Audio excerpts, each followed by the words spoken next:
It's September the 5th, and it's time for our week of white ball cricket roundup. This is the 100 Club. I'm Tom, and that's Rich. Evening, Rich. It's Sunday evening again. How are you? I'm very well, Tom. Watching a bit of the Jamaica Talwallas against the Trinbago Knight Riders as we speak. A bit of Sunday night CPL action. Yeah, it's kind of them to take a Monday off again, the Caribbean Premier League, because there's quite an exciting test match that's going to come to a head tomorrow. It has been somewhat difficult to keep an eye on the white ball action with that going on.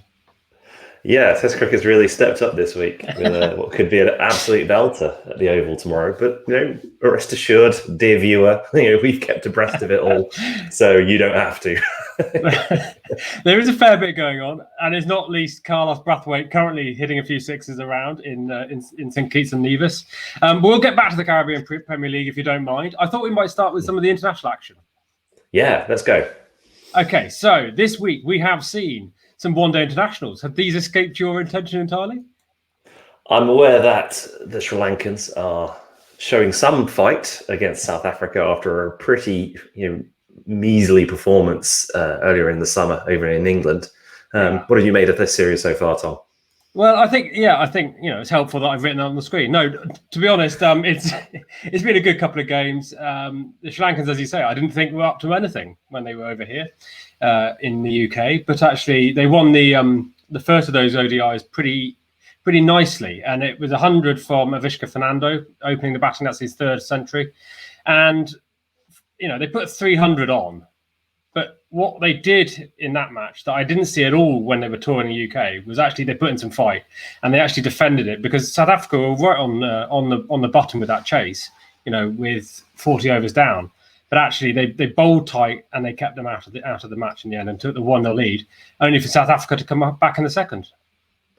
Yeah, and I think it's got implications for ranking points, right? Yeah, so I think I haven't quite worked out what the ICC Cricket World Cup Super League is doing. I don't think the ICC have either. But they are the 8th and 9th team. Yeah, so they are playing for 10 points for a win, I think. So they want about 30 points each at the minute, whatever that means. I look forward to finding out. Yeah, it's a real 20-pointer if it's 8th v 9th. I think so, yeah. I mean, they could absolutely pip the Irish, who I think are in second. And I've got no idea how many games played figures, because England are top of the league, and they've played 15 games, whereas most teams have only played sort of 3, 4, 5 ODIs this year. So, no idea. Well, it just shows how important a good administrator is, because the more games you play, the better you do. I'm sure there's a grand plan in this somewhere. Yeah, and who said we were abandoning the ODI format? No, not at all. We're playing loads of it compared to everyone else. There is some good 2020 action going on as well, though. And obviously over here, clearly, we're seeing the women's T20 internationals at the moment. England, New Zealand. Have you caught some of those? Yeah, I've been watching this one quite closely. New Zealand hadn't played a competitive match since April, and it showed last week at Chelmsford in the first T20I, where England racked up a huge score. New Zealand never really got close. I mean, they did that off the back of a 97 from Tammy Beaumont. There was a couple of additions to this England squad that we were excited to see. Charlie Dean and Maya Bouchier called up, but then couldn't take part in that game because they were caught up in kind of a COVID protocol. So Emma Lamb made her debut. Didn't really get to do much. I don't think she batted at all, but good to see sort of new faces in that team. Yeah, but then the Kiwis came back strongly at the weekend. Yeah, and that was Sophie Devine, as I say, Divine, is it? You correct me if you will. Got a half century and a 2-4. I mean, it's slightly disappointing to see Heather Knight pulling out of the first match with a bit of an injury. Hopefully, we might see her back, I think, for the third. Yeah, I think so, but I think Maya Bouchier did come in for the second game and did quite well, hitting 25. So, yeah. So finally poised, and I think that third game is on Thursday. Is that right? Yeah, that's correct. And then I should probably issue an apology as well to the BBC, because I said rudely last week they should get it on free to air, and lo and behold, it was on free to air the first match, if not the second. Well, I think that was your influence, Tom, more than anything else. I am the voice of cricket. Could you have a word with BT Sport, who keep claiming that they're going to be showing the West Indies South Africa women, only to just put something else on entirely instead? It wasn't. It was something else. It was like lukewarm highlights from some series about 5 months ago. Absolute, yeah. I had to go and dig it out on YouTube, but finally it was there. And the South Africa West Indies series is equally close. Well, it's over. To be brutally honest, it's tied at 1-1. Did you? Yeah. So the first game rained off. Did you see any of these ones? Well, I was hoping to, but BT Sport didn't oblige, so I only saw the results come through. Yeah, so didn't get to see much of it live, unfortunately. Well, I think it's another case of who has more match practice in the bones, as it were, because the South Africans looked a bit sharper when they did get on the pitch in the second match. Lizelle Lee hit a good innings, good, powerful, typical Lizelle Lee innings to get them a decent total, and then they just sort of put a screw right down onto the West Indians. But it absolutely flipped in the third match there, and actually the West Indian bowlers really did a good job, I thought, of restricting South Africans. So 1-1 in the series seems about right. Yeah, and I think the important thing here is this was T20 rather than the 50-over stuff. But we've got a Women's World Cup coming up, hopefully next February, pandemic permitting. And it's really good to see that there's half a dozen teams who look pretty competitive at the minute. So I think that bodes well for the tournament next year.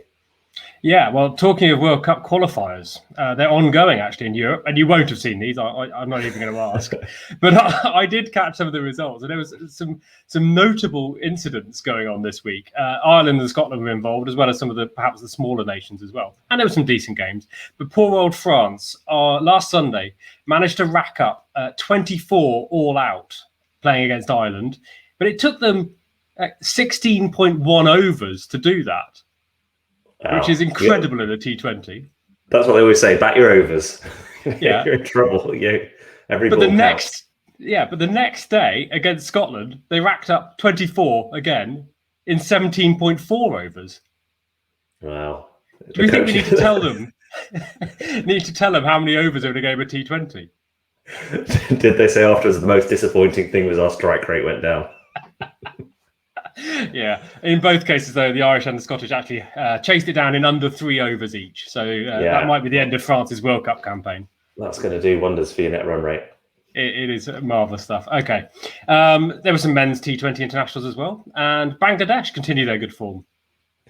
Yeah, this has gone under the radar a little bit. Again, it's not attracted a lot of attention. I think the series they played against Australia didn't even make it onto any form of Australian TV.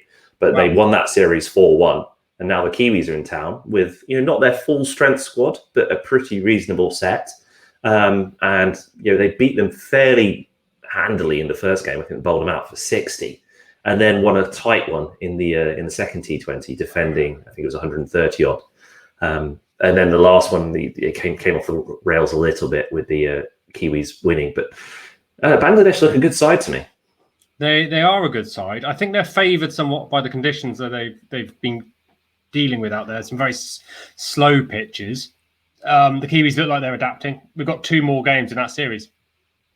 Yeah, I think the interesting thing is that the home conditions are obviously critical here. But when we go to the UAE in October, I think you're going to see relatively slow pitches that are going to take a bit of spin. And I think Bangladesh could be quite well suited to those conditions. So I'm not necessarily saying that they're going to go and win the whole thing, but I think they could cause an upset or two. You heard it here first. Rich has Bangladesh to win the World Cup. I was going to say, are the tigers dark horses? But I thought that's just mixing up animal metaphors far too much. Yeah, the whole zoo's up for it. Okay. How many zoos have you been to with horses? Anyway, carry on. That's aside. And the Zimbabwean tour of Ireland has closed up as well. They took a final one of the 5-match series, so they closed that one up as 3-2 losers. But again, I said it last week, I think they're an improving team. We'll see how they get on against Scotland. And again, some European action. Yeah, again, this is fairly niche, Tom. Tell me why we should care about Romania winning the Continental Cup. Well, that was a football tournament. It might as well have been for how much of it I saw. But there is the world famous Pavel Florin who played, of course. Of course, yes. The grenade throwing spinner. If you've never seen him play, then it's definitely worth looking on YouTube. Yeah, it's quite the delivery where it's got snow on it as it comes down. Actually did very little in the final where they trounced happily the Luxembourgeois. Pavel Florin reminds me of a guy I used to play with. He was an Australian chap. He was in his sort of 50s. And he'd learned to bowl listening to the radio because he grew up in like rural Australia. And he basically bowled like Pavel Florin. Like that. I mean, I can absolutely see how that would happen. It's got a sight, but he has his effect. Yeah, and all power to his elbow, as it were, which is largely bent, I think. Anyway, there was clearly, outside of the international game, some domestic action going on. And that was perhaps the big story of the week, really, was the Charlotte Edwards Cup reaching its conclusion today. Yeah, which you buried in the running order. The big story of the week, the headline, we'll do it last. Yes, the Charlotte Edwards Cup reached its culmination today. It was finals day. The eliminator saw the Diamonds see off the Vipers. So, as you know, the women's squads sort of fed into the 100 franchises, and the Southern Vipers were more or less the Brave, and the Southeast Stars more or less the Invincible. So, the question this morning is, would we see a repeat of that final? But no, the Diamonds played very well in that first game. I think Lauren Winfield-Hill anchored the side with a strong innings. But the final, the Southeast Stars were very impressive, and Alice Capsey did even more to add to her impressive reputation with a 40 match-winning 40 off 24 balls. Not a single ounce of her play suggests she's as young as she is, and in terms of the coolness. When there was a wobble in their batting lineup, chasing, I think it was 138, a few wickets going down around her, nothing at all, no flinch, no blink, and saw off ultimately the total fairly comfortably with the winning runs to a feather. So, a question for you, Tom. I mean, a lot of people talk about Alice Capsey's age, which is obviously impressive that she's only 17. But sometimes say that maybe she shouldn't be kind of rushed into international cricket. How old is the youngest female player ever to play a T20 international, if you had to guess? Well, given some of the stats that we had before when we were doing the 100 club previews, I would say, 15? 15 and a half? So the actual record is 11 years and 40 days. Good Lord. By a young girl called Nia Gregg, playing for Jersey.